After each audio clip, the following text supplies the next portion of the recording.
नमस्कार, आपसे मेरा नाम है अशोक वीर यादव एडवोकेट और मैं आप सभी के लिए लीगल एडवाइज़र वीडियोज़ अपलोड करता हूँ, जो कि आप सब लोग लाइक करते हैं, पसंद करते हैं, शेयर करते हैं और सब्सक्राइब भी करते हैं। अब तक नहीं किया है, तो तुरंत सब्सक्राइब करिएगा और दूसरे लोगों तक भी जानकारी को ज़रूर शेयर करिएगा।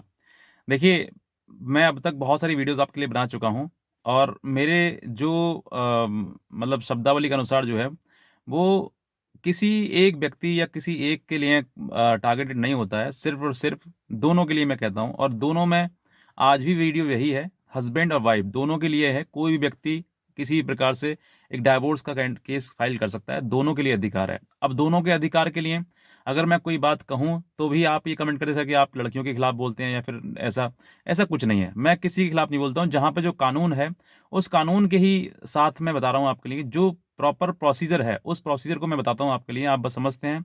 बहुत से लोग कमेंट करते हैं, तो आप इन सब चीज़ों को कमेंट को ना करके सीधे आप मेरी बात पर ध्यान दीजिएगा। आप हस्बैंड हैं, वाइफ़ हैं या उनके परिजन हैं, कोई भी हों, इसका कोई रिलेशन नहीं है, सिर्फ़ और सिर्फ़ कानून समझिए।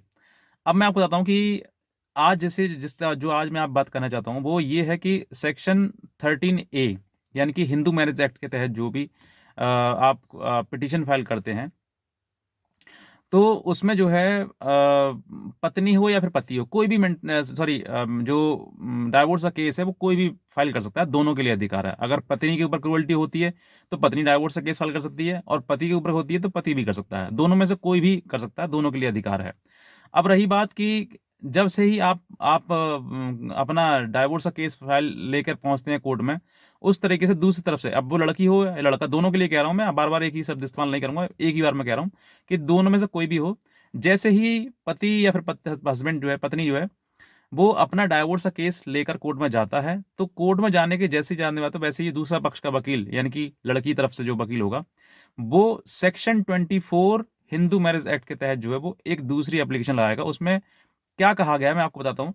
सेक्शन 24 पर जो है पेंडिलाइट जो मेंटेनेंस है, यानी कि पेंडिलाइट मतलब कि during the pendency of case, मतलब जो डाइवोर्स का केस पेंडेंसी पड़ा हुआ है, यानी कि चल रहा है, इसमें आप आ रहे हैं, जा रहे हैं, उस दौरान आपको आने-जाने और वकील का खर्चा, एक्सपेंसेस जो होते हैं, उन सभी खर्चों को लड़का, यानी लड़का हो लड़की हो, दोनों में से कोई भी जो बात जिसने डालने वाला है, मतलब जो पिटिशनर है, उस पिटिशनर के ही उसी वाद में, उसी पिटिशन में दूसरा पक्ष का जो व्यक्ति है, दूसरा जो वकील है, वो सेक्शन 24 की एप्लीकेशन लेकर आएगा। वो कहेगा साहब कि मुझे आने-जाने और वाद खर्च के जो एक्सपेंसेस हैं, उन सभी को जो है मुझे दिलाया जाए, क्योंकि मैं आने में असमर्थ हूँ। अब वो लड़का हो सकता है, लड़की हो सकती है, जो भी है।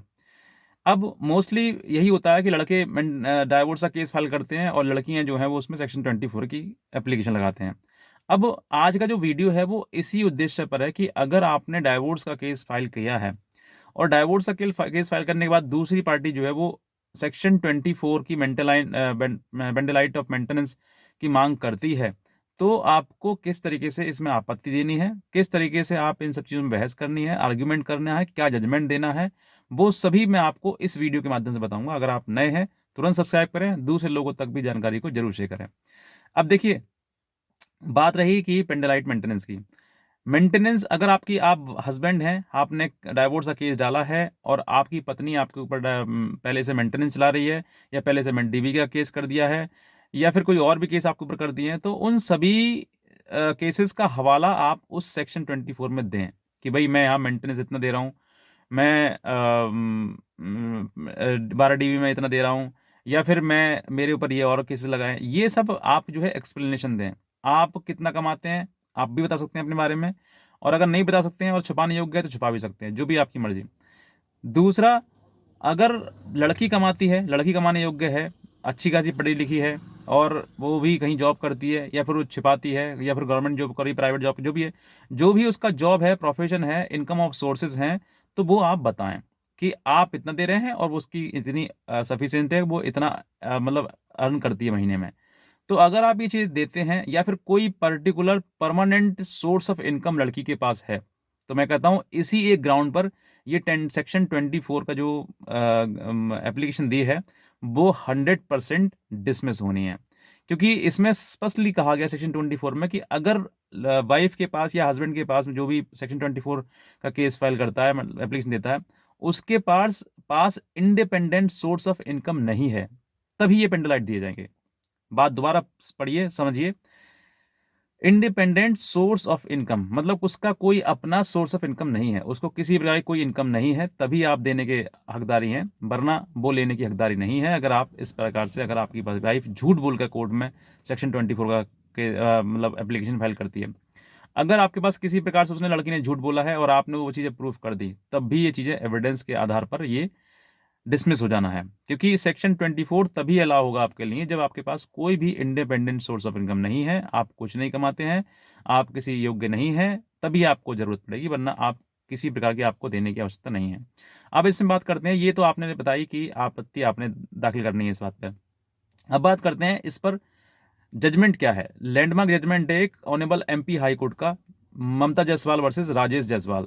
अब मैं इसके बारे में थोड़ा सा एक्सप्लेन करना चाहूँगा कि इसमें लड़की जो है वो भी एक अच्छी वेल एजुकेटेड महिला है और पढ़ी लिखी है, गवर्नमेंट जो उसकी भी जॉब करती है, उसने भी अपना एफिडेविट में खोला है कि मैं इतना कमाती हूँ। उस तरीके से लड़के ने भी बताया कि मैं भी कमाता हूँ, तो दोनों एक ही पैरेलल सिचुएशन में हैं और दोनों ही कमाते हैं, दोनों ही अर्निंग हैं और दोनों ही वेल एजुकेटेड हैं, दोनों ही एक कंपनी में काम करते हैं। तो इस आधार पर जो है ये सेक्शन 24 का जो एप्लीकेशन थी वो लड़की की तरफ से जो डाली गई थी वो डिसमिस कर दी गई।